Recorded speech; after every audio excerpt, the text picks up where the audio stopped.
انما اتخذتم من دون اللہ اوثانا مودۃ بینکم فی الحیاۃ الدنیا.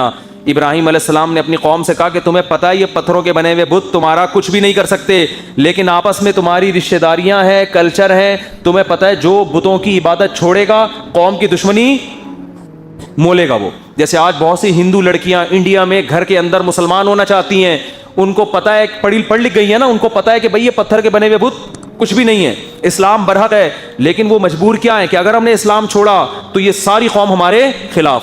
بہت سے مرد، پچھلے ہفتے ایک ہندو لڑکا بالکل ینگ 18-19 سال اس کی عمر مسلمان ہوا ہے. پچھلے ہفتے میری بیان کے بعد ملاقات ہوئی، اس سے اسپیشل ملنے کے لیے آیا تھا.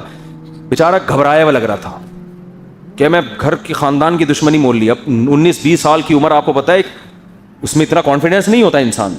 تو بہرحال ہم جو تسلیاں دے سکتے تھے، محبتیں دے سکتے تھے، کوشش کی ہم نے، اس کو بہت موٹیویٹ کیا. تو لیکن ڈر رہے ہوتے ہیں. تو یہ بڑی دل گردے کی بات ہوتی ہے کہ آپ کو ایک بات سمجھ میں آ گئی، اور اس لیے جو غیر مسلم مسلمان ہوتا ہے نا، میں سمجھتا ہوں اللہ کی نظر میں اس کا مقام ہم سے کروڑا گنا زیادہ ہوتا ہے، کیونکہ ہمیں اسلام کلچر میں ملا ہے. ہم تو اسلام اللہ نہ کرے چھوڑیں گے تو ٹینشن ہے، اللہ ہم سے نہ چھڑوائے، ہمیں دل سے یقین ہے اسلام کے برحق ہونے پر، لیکن اسلام تو ہماری مجبوری بھی ہے. ہمیں تو مسلمانوں کے قبرستان میں دفن ہونا ہے، ہمیں تو غسل کفن، ہمیں تو جنازہ چاہیے. اگر ہم اسلام چھوڑ دیں گے یہ نعمتیں ملیں گی ہمیں.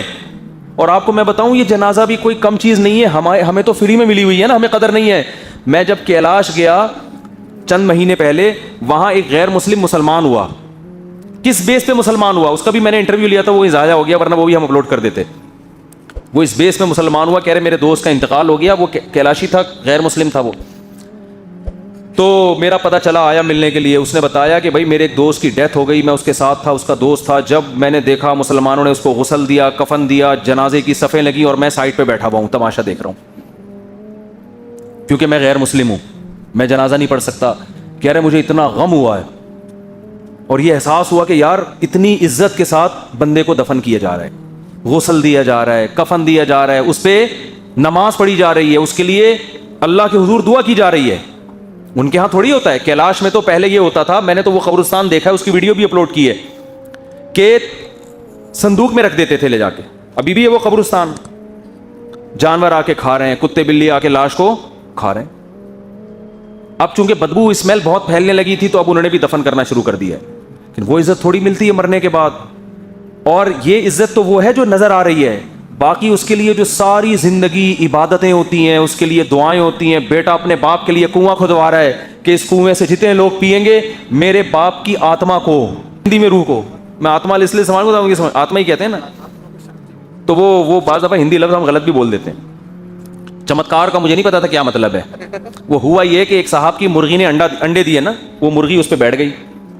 اب انہوں نے یہ کیا کہ جس دن انڈے نکلنے کا ٹائم تھا نا، چوزے نکلنے کا ٹائم تھا، ایک دوسری مرغی کا چوزا بھی لا کے اس میں رکھ دیا. مرغی ایکسیپٹ نہیں کرتی ایسے، لیکن مرغی کو ایسا کنفیوز ہوئی ہے کہ وہ سمجھی میرا ہی چوزا ہے. تو ہمارے دوست نے کہا تو چمتکار ہو گئی آپ کی، یہ کیا ہو گیا؟ چمتکار. تو میں سمجھا کہ انڈے سے چوزا نکلنے کو چمتکار کہتے ہیں یا کوئی یہ پروسیس جو ہے نا. تو وہ میں نے ایک دو جگہ چمتکار کا لفظ استعمال کیا کسی اور معنی میں. لوگوں نے کہا بھائی یہ چمتکار کا معنی یہ نہیں ہوتا، یہ تو خوش قسمتی کے معنی میں ہوتا ہے نا، خوش قسمتی یہی ہوتا ہے، کچھ اور ہوتا ہے. میں کہا بھائی یہ خوش قسمتی ہوتی ہے، یہی ہوتا ہے، یا ایسا نہ ہو ابھی بھی غلط کہہ رہا ہوں، چمتکار ہو گئی یعنی خوش قسمتی. تو یہاں بھی کیا ہے کہ اس کی آتما کو کیا ملتا ہے بھائی؟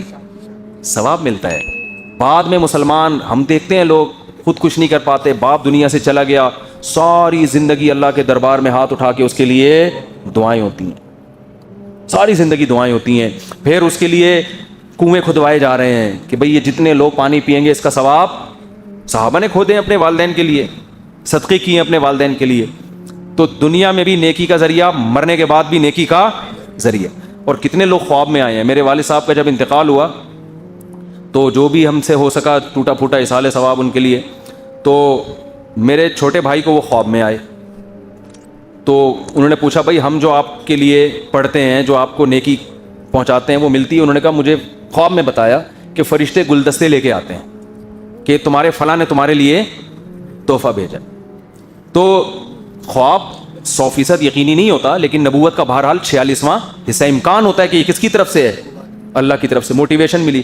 مجھے یاد ہے میں اپنی دادی کے لیے ہر مہینے کچھ صدقہ کیا کرتا تھا. جب ان کا انتقال ہو گیا نا تو کچھ مہینے کیے پھر میں نے چھوڑ دیا. تو میری دادی کسی کے خواب میں آئیں اور انہوں نے میرے بارے میں کہا کہ کچھ اس طرح کے الفاظ ابھی مجھے یاد نہیں کہ اس سے کہو کہ میرا خیال کرے.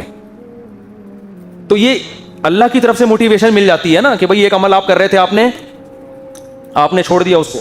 تو یہ آپشن بھی کس کے پاس ہے بھائی؟ صرف مسلم کے پاس. غیر مسلم تو ماں باپ مر گیا, آتما کو وہ جو یا تو جلا دیا اس کو, یا یہ کہ وہ پارسی لوگ تو گدوں کو کھلاتے ہیں, یوٹیوب پہ آپ سرچ کر لیں. اور جو غیر مسلم دفن بھی کرتے ہیں, غسل نہیں ہے, چلو بغیر غسل کے دفن کر دیا, اس کے بعد اس کے لیے کوئی مغفرت کی دعا, کوئی تعلق ہی نہیں ہے نا, بس وہ سمجھتے ہیں ختم, مٹی, کوئی رشتہ نہیں ہے. ہم کہتے ہیں بھائی یہ اللہ نے ایک دفعہ رشتے بنا دیے, یہ رشتے اب کبھی بھی ختم نہیں ہوں گے. وہ اس جہاں میں چلے گئے, آخرت میں آپ کی ملاقات ہو جائے گی. ابھی سن کے کچھ لوگ خوش ہوتے ہیں, کچھ ٹینشن میں آتے ہیں, کیونکہ یہ بیوی پہ بھی صادق آتا ہے نا. کچھ لوگ ٹینشن میں آ جاتے ہیں, یار یہ والی بیوی جو ہے یہ آخرت میں بھی ہوگی, یہی والی ہوگی, ٹھیک ہے نا, یہی والی ہوگی. تھوڑی سی ڈینٹنگ پینٹنگ ہوگی اس کی, آپ بھی تھوڑا سا ڈینٹنگ پینٹنگ کا کام ہوگا, کچھ ایڈجسٹمنٹ جو آڑے ترچے ہوئے ہیں وہ سیٹنگ پہ لا کے یہی ملے گی. کیونکہ رشتے ختم نہیں ہوتے. ہاں اگر وہ کہیں اور شادی کر لے پھر ختم ہو جائے گا, ٹھیک ہے نا. اگر وہ نہیں کرتی تو آپ کو یہی والی ملے گی, چاہے آپ کو اچھا لگے چاہے آپ کو برا لگے. تو کتنی موٹیویشن ملتی ہے بھائی. تو میں وہ بتا رہا تھا, وہ کیلاشی نے جب دیکھا کہ یار میرے دوست کو جنازہ, غسل, کفن, کہہ رہے بس اس کے بعد, پہلے بھی اسلام کا مطالعہ تو تھا, کہہ رہے میں نے کہا بھائی میں کہہ رہے میں مسلمان ہوا, اپنے پورے خاندان کو مسلمان کیا.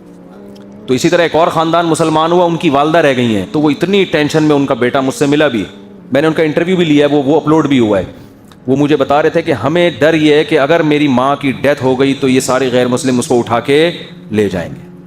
ہم چاہتے ہیں کہ اپنی ماں کو غسل کفن دے کے, جنازہ پڑھ کے عزت سے دفنائیں, اور ظاہر ہے یہ جبھی ممکن ہے جب وہ کلمہ پڑھ لے. تو بہت فکر مند تھے کہ ہماری ماں مسلمان ہو جائے.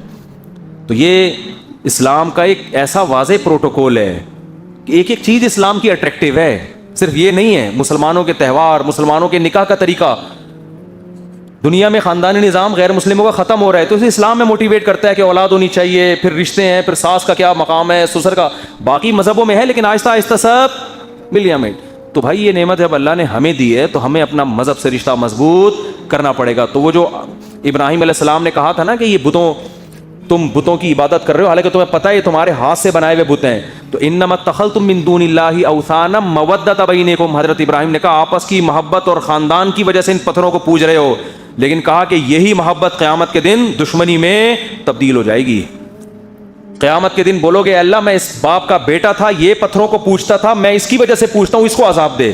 بیٹا باپ کہے گا میں نے تجھے مجبور نہیں کیا تھا. شوہر بیوی پہ, بیوی شوہر پہ, بھائی بہن پہ یہ ڈالیں گے, اور اللہ فرمائے گا لکل ضیف, کسی کو معاف نہیں کروں گا, میں کسی کو معاف نہیں کروں گا. تم نے مجھ پہ اپنے رشتوں کو ترجیح دی تھی, سب سے پہلا حق کس کا ہے؟ کریٹر کا, جس نے بنایا ہے, اس کو تم بھول گئے تھے. تو اللہ ہم سب کو سب سے پہلے جو رشتہ ہے نا اللہ کا, اس رشتے کی قدر کی توفیق عطا فرمائے.